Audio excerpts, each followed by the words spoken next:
is absolutely amazing what you can get for $500 in today's market for a brand new gaming PC, or mostly new. We set out on a journey to get the best possible PC that we could find with a $500 budget, and I think we did pretty good. For the CPU, we chose the i3-12100F. This 4-core, 8-threaded processor is absolutely perfect for budget gaming systems. It packs a powerful punch, and it gives you access to motherboards where you can upgrade to a pretty good CPU later on down the line. To save money though, we just use the stock cooler because it's plenty for this CPU. For the motherboard, we picked up an open box B660 MSI motherboard. Now, other motherboards to consider is there's a couple ASRock models that are around this price range, and every now and then the MSI models will go on sale on Amazon for around $100. But I've never had any issues with any of the ASRock motherboards I've used in the past, so they're a pretty good option at around the $90 price point. For the RAM, we just picked up 16 gigs of DDR4 RAM at 3200 megahertz. Ours was ripjaws. It really doesn't matter. It was only like 35 bucks. For the SSD, we picked up a 1 terabyte Gen 3 SSD from Silicon Power. It was around $37. You could get Gen 4 if you just wanted to spend a few dollars more. The power supply choice will probably get me flamed in some of the comments, but I used the Apevia Gold Prestige 600 watt power supply. Apparently forgot to film B-roll for it, so here's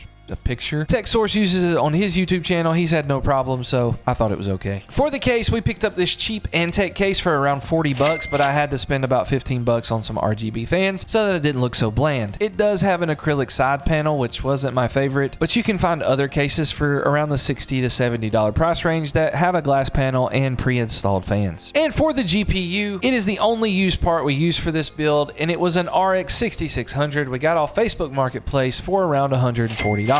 You can find these deals all the time on eBay for around this price range, $140 to $150 for the RX 6600. It's a super easy build to put together, especially if it's your first gaming PC, because there's nothing crazy with the cooler or anything else like that. But how does it do in gaming? Let's take a look. In Fortnite, we tried it on both performance mode and DX12. I was really surprised by the results. On performance mode, we were held back by the i3-12100F just a little bit, and probably the fact that Fortnite doesn't like AMD GPUs sometimes. We got around 150 to sometimes over 200 FPS, but it jumped all over the place and it was not near as stable. However, when we switched to DX12, our FPS numbers stabled out and we got over 220 pretty much the entire time, and it stayed around 240 a good chunk of the time. I was really impressed with the performance here. For $500 to get 240 or even around it as much as we did was pretty awesome. In Warzone 2.0 at 1080p on the basic preset settings with FSR 2.1 enabled, we got like 110 to 120 FPS. It was very fun, very smooth.